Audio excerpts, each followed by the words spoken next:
You ready for a doozy? I hope you are, because this is what you're looking for. This area, this first area, doesn't seem that bad. You just have to blow this outpost into the middle of next week to get access to this button that will allow you to proceed into the main part of the level. The difficult part is going to be when we go through this teleporter. I'm quite thankful that one of those pig cops managed to drop a shotgun for me. But it's not the RPVs that I'm really concerned about, it's the tanks over there. As well as the ground unit pig cops. I want to try to attract the tanks a bit closer to me, so that I can sort of sneak around them and sort of set them off. Oh no, that's not what I wanted at all. They turned around on me. I got that one. Should have taken that assault trooper out with it.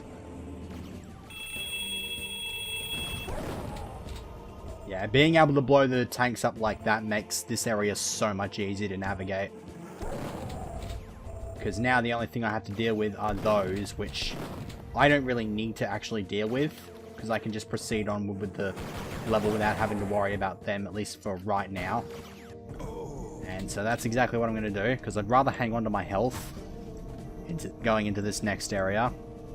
Need to try to coerce the pigs to come closer to me so I can get rid of them.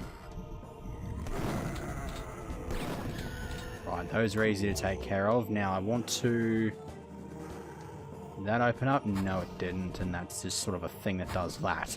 Okay, so when we grab the blue key, it's going to set off a whole bunch of enemies. Oh, did not quite kill you. Oh, hello.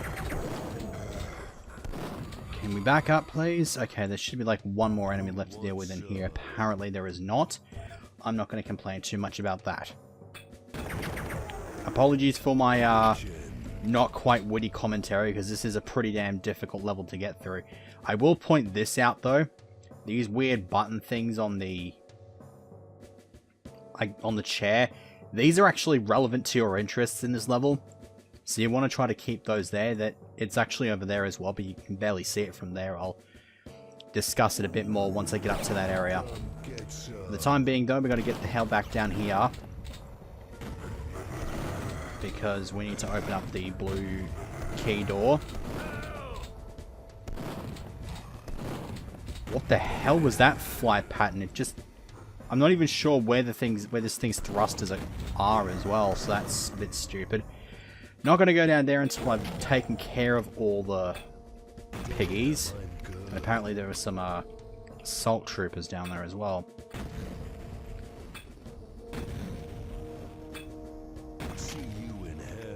Took that one a bit longer than I would have liked to drop dead.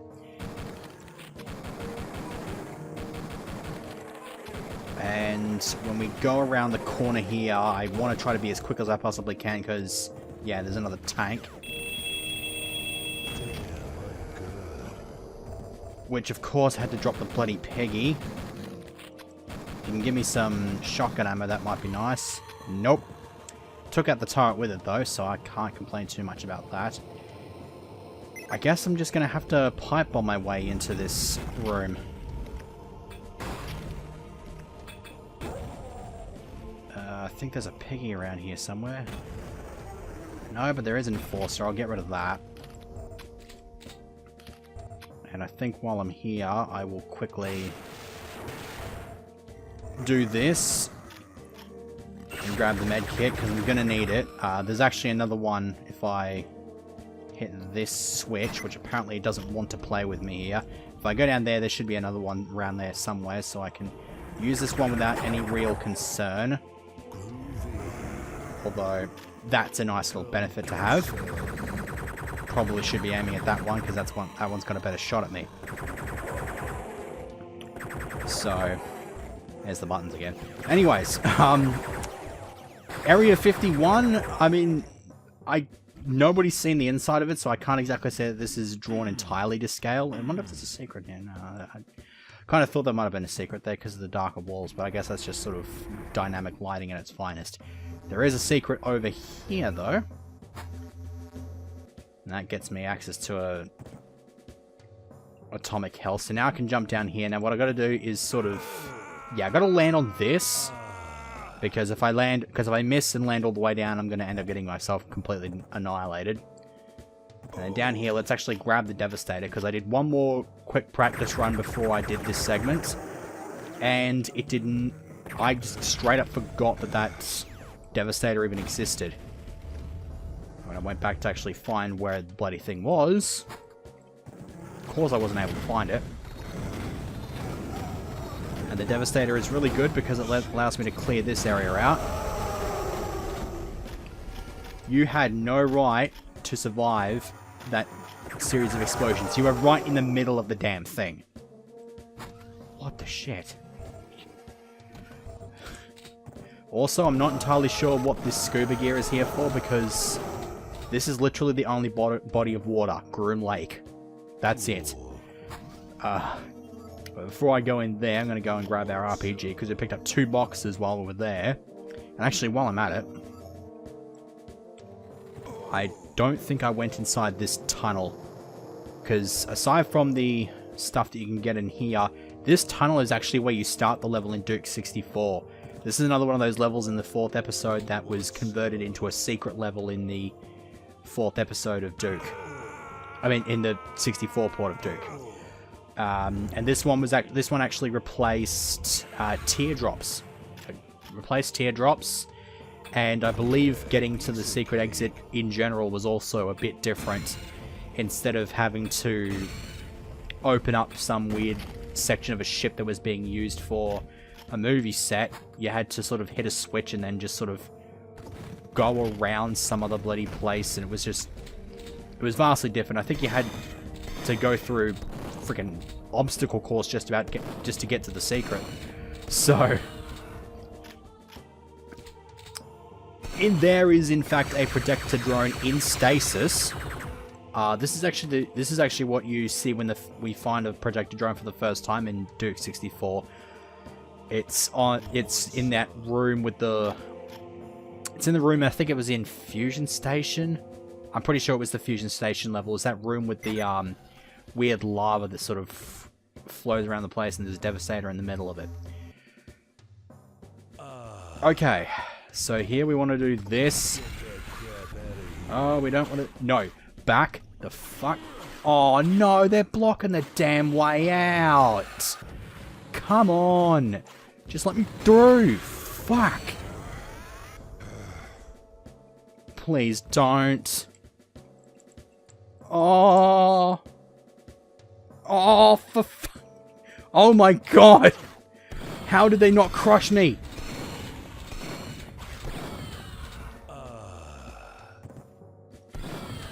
Oh my god. Excuse my lack of commentary for a moment, because I do not have the right to live right now. Fuck my life. Okay, let's first try to, like, talk, because apparently I've lost my ability to do that. That might have been a thing. Okay.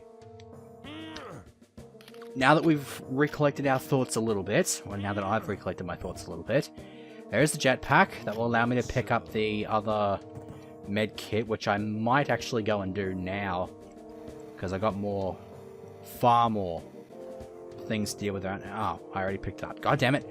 Waste of time, and I know why I picked it up as well. Stupid. All right, well, let's get back up here, hit this switch, because it gets us into this place. And as it is Area 51, I think I just sort of had a minor thought train and just sort of lost it immediately. Kind of got to have your Alien references, and so since it was a very recent thing when it came out, well, it's not 1997, this is the ship that Will Smith and Jeff Goldblum took into the alien mothership in the first Independence Day film. And here's the nuclear missile that they sort of took in there with an atomic health in it, which I have kindly relieved it of, because I'm in much more use of it than that missile is. No.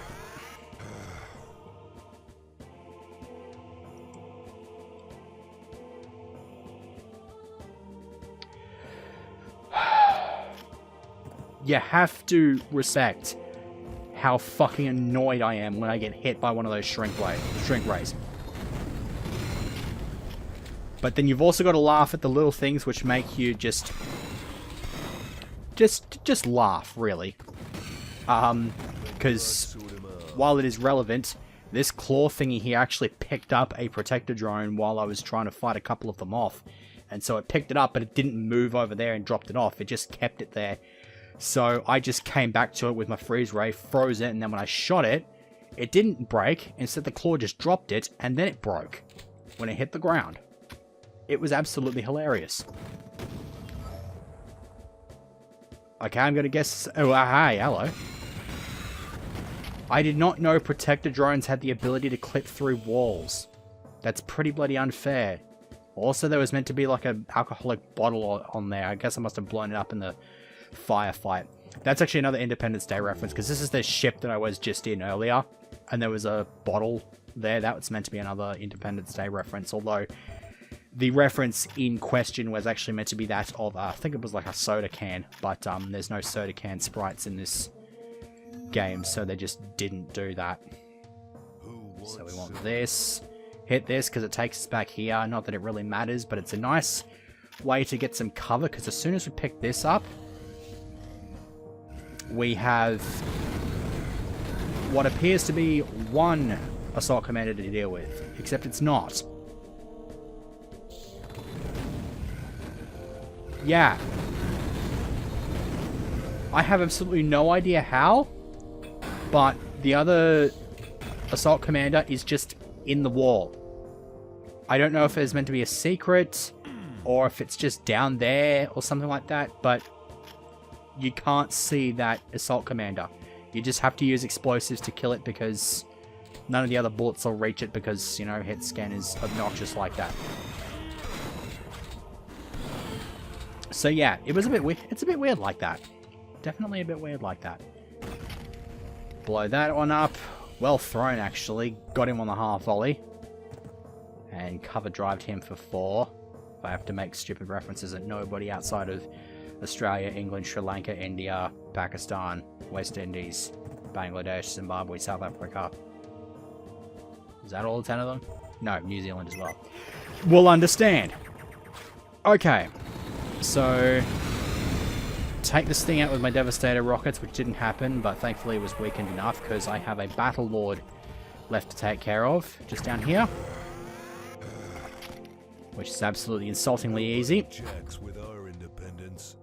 Yeah, I think that's probably in response to this, because this is the Duke Burger we explored earlier in the episode, being attacked by one of those freaking flying saucers. So, here we have 2 sets of buttons, as well as the launch code required. If you remember the weird light combinations on those seats, that's actually the launch code that you will need. So here we have, I mean, it's orange and green, so you got to try to indicate which one's which. So that's orange, right? So that's orange, green right there, and then you want to hit these 2 switches. And we now have access to these nukes. I have absolutely no idea what purpose these nukes serve, but you're setting them off, you're going to blow something up, I imagine. That should be all you're happy about. And you don't have a choice but to do it, because when you do so, it opens up the exit to the level. Obnoxiously loud noises coming from the rockets, but I guess that kind of makes sense because they're launching into the air. But that is it. Overall, it was a bit of a terrible run. I can't lie about that, but I'm quite happy I managed to nail it on my first try.